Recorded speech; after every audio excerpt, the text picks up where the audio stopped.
Movie शुरू होते ही हमें उसी सिटी को दिखाया जाता है जिसके नीचे अम्ब्रेला कॉर्पोरेशन बनाई गई थी और यहाँ पर अभी इस टाइम सब कुछ बिल्कुल ठीक हो चुका था। लोग भी अपने नॉर्मल लाइफ गुजारने लगे थे, लेकिन अम्ब्रेला कॉर्पोरेशन के कुछ लोग उस चैम्बर को खोल देते हैं जिस चैम्बर में से पहले पार्ट में से 2 सर्वाइवर एलिस और मैट बाहर निकल कर आए हुए थे। और ऐसा होते ही वायरस से इन्फेक्टेड ज़ॉम्बीज धीरे धीरे करते हुए पूरे सिटी में फैलने लगे थे। इसके बाद हमें अम्ब्रेला कॉर्पोरेशन की बहुत सारे गाड़ियां दिखाई जाती हैं, जिसमें से अम्ब्रेला कॉर्पोरेशन के कुछ सिक्योरिटी सोल्जर्स बाहर निकल आए। दरअसल वो लोग अपने साथ एक डॉक्टर को ले जाने के लिए आए हुए थे और यही वो डॉक्टर था जिसने उस टी वायरस को बनाया हुआ था। इसीलिए ये सभी इस डॉक्टर को लेने के लिए आए थे, जिस पर डॉक्टर कहने लगा कि मैं अपने बेटी की आने का वेट कर रहा हूँ और जब वो स्कूल से आ जाएगी तभी मैं तुम्हारे साथ जाऊंगा। लेकिन वो सोल्जर्स उसकी बात कहाँ सुनने वाले थे और उसे अपने साथ लेकर जाने लगे। फिर इसके बाद हमें उसी डॉक्टर की बेटी को दिखाया गया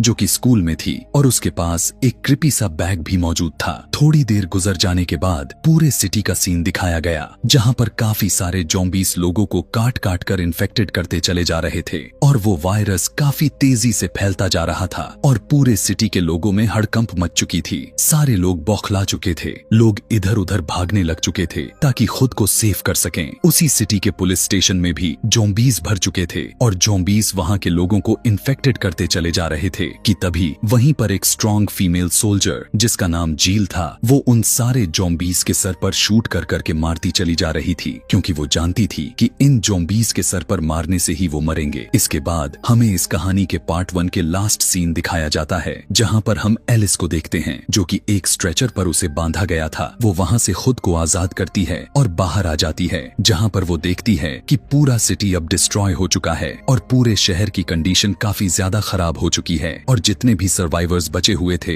वो सारे के सारे ज़ॉम्बीज में कन्वर्ट हो चुके हैं और काफी तेजी के साथ फैलते ही जा रहे हैं। और जितने लोग जिंदा बच गए थे वो इस पूरे शहर को छोड़कर जाना चाहते थे, लेकिन ऐसा कहां होने वाला था, क्योंकि अम्ब्रेला कॉर्पोरेशन के लोगों ने पूरे सिटी को चारों तरफ से सील कर दिया था ताकि कोई भी इन्फेक्टेड यहां से बाहर ना जा सके। वहां पर अम्ब्रेला कॉर्पोरेशन का मिलिट्री मेजर जिसका नाम केन था, वो लोगों को चेक करवा कर एक एक करके बाहर निकालने में लगा हुआ था। लेकिन यही मिलिट्री के आंखों के सामने उसी झील के एक फ्रेंड को एक ज़ॉम्बी बाइट कर लेता है। यह देखकर काफी सारे लोग पैनिक होकर इधर उधर भागने लग चुके थे। झील भी उस काटने वाले ज़ॉम्बी को मार डालती है। यह देखकर मेजर केन समझ चुका था कि वो वायरस पूरे शहर में फैल चुका है और अब यहाँ तक भी आ चुका है। इसीलिए अब वो एग्जिट गेट को बंद करवा दिया ताकि कोई भी बाहर न निकल सके और लोगों को वार्न करते हुए केन कहने लगा कि कोई भी अब यहाँ से बाहर नहीं जाएगा और सभी लोगों को चिल्लाकर ऑर्डर्स देते हुए कहने लगा कि सभी अपने अपने घर में वापस चले जाएं, क्योंकि अब यहाँ पर रहने का कोई फायदा नहीं, क्योंकि अब आप सभी में से कोई भी यहाँ से बाहर नहीं जा सकता।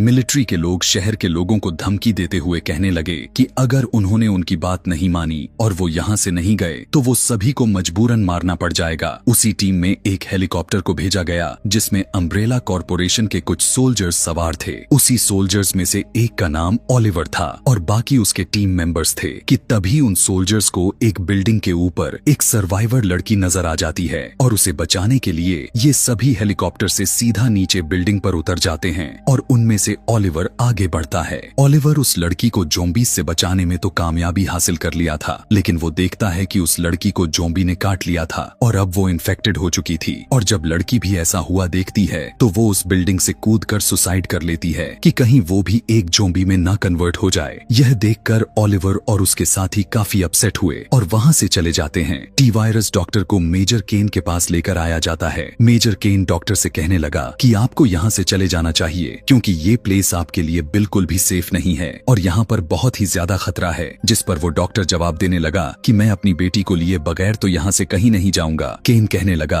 कि मुझे तो बिल्कुल भी नहीं लगता कि आपकी बेटी जिंदा भी बच पाई होगी या नहीं, लेकिन अगर वो बच गई तो हमारे सोल्जर्स उसको सेफली तरीके से आपके पास लेकर आएंगे। डॉक्टर अपनी बेटी की लोकेशन लोकेशन जानने के लिए अम्ब्रेला कॉर्पोरेशन के कंप्यूटर की यूजर आईडी को एक्सेस करता है, लेकिन वो आईडी काम नहीं कर रही थी क्योंकि वो आईडी अब ब्लॉक हो चुकी थी। तब वो डॉक्टर कोई दूसरी यूजर आईडी को एक्सेस करने लगा, जिससे फाइनली उसे उसकी बेटी का लोकेशन पता चल जाती है और उसकी अपनी बेटी का लोकेशन उसका स्कूल ही दिखा रहा था। लेकिन स्कूल के रास्तों को चारों तरफ से ज़ॉम्बीज़ ने घेर लिया था, जिससे डॉक्टर फौरन से समझ जाता है कि उसकी बेटी को स्कूल से बाहर आना अब काफी मुश्किल है।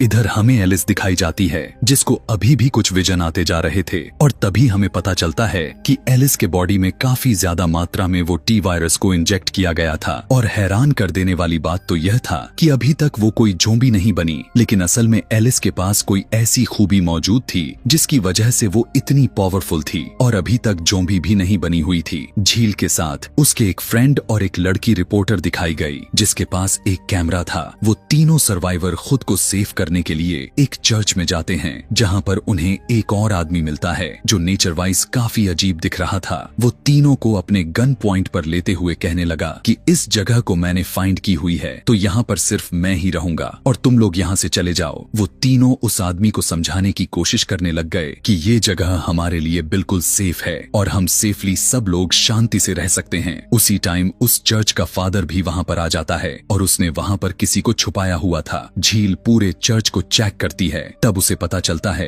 कि चारों तरफ खून के अलावा और कुछ भी दिखाई नहीं दे रहा। और इतने ही देर में चर्च का फादर वहाँ पर आ जाता है और उन्हें वहाँ से जाने के लिए कहता है। तभी झील देखती है कि एक ज़ॉम्बी लेडी को चेयर से बांधा गया हुआ था और वो उस ज़ॉम्बी लेडी को मारने के लिए आगे बढ़ती है। तब फादर झील को कहने लगा कि ये मेरी सिस्टर है, तो तुम प्लीज इसे मत मारो। अपनी सिस्टर को सेव करते करते उस फादर का सिस्टर उसे ही काट लेती है, जिसकी वजह से वो भी अब इन्फेक्टेड हो जाता है और तब झील को उन दोनों को मजबूरन मारना पड़ जाता है। दूसरी तरफ वो आदमी जो पहले से ही वहीं पर था, वो उन लोगों से अलग होकर खुद को सेव करने में लग जाता है। लेकिन तभी वहाँ एक मॉन्स्टर आ जाता है, जिस मॉन्स्टर को अम्ब्रेला कॉर्पोरेशन ने बनाया हुआ था, जिसका नाम लीकर था। लीकर उस आदमी को बहुत ही दर्दनाक तरीके से मार देता है। इसके बाद वहाँ पर दो और भी लीकर आ गए और तीनों लीकर्स मिलकर उन तीनों सर्वाइवर्स को घेर लेते हैं। तीनों लीकर्स उन पर अटैक करने के लिए आगे बढ़ते हैं, लेकिन तभी बाइक के साथ वहां एलिस की एंट्री हो जाती है और उन लीकर्स पर शूट करके उन्हें काफी बुरी तरह से मार देती है। वो तीनों को एलिस को देखकर काफी हैरान हुए थे, क्योंकि एलिस ने अपने स्किल्स दिखाकर उन तीनों को सेफ जो कर लिया था। इसी टीम में ओलिवर और उसका टीम मेंबर ज़ॉम्बीज़ को मारने में लगे हुए थे और उस फाइट के दौरान एक सोल्जर इन्फेक्टेड हो जाता है। अब क्योंकि उन सभी की गोलियां भी खत्म होने को आ गए थे, इसीलिए वे सभी वहां से निकलने का फैसला कर लिए। दूसरी तरफ एलिस झील और बाकी के दोनों सर्वाइवर्स एक कब्रिस्तान से होता हुआ गुजरने लग जाते हैं, लेकिन तभी उसी टाइम कब्र के अंदर से सभी मुर्दे निकलकर इन पर अटैक करना शुरू कर देते हैं। लेकिन वे सभी बहुत ही मुश्किल से अपने आप को बचाते हुए वहां से बाहर आ जाते हैं। बचते बचाते सभी एक लोकेशन पर पहुंचे तो वहां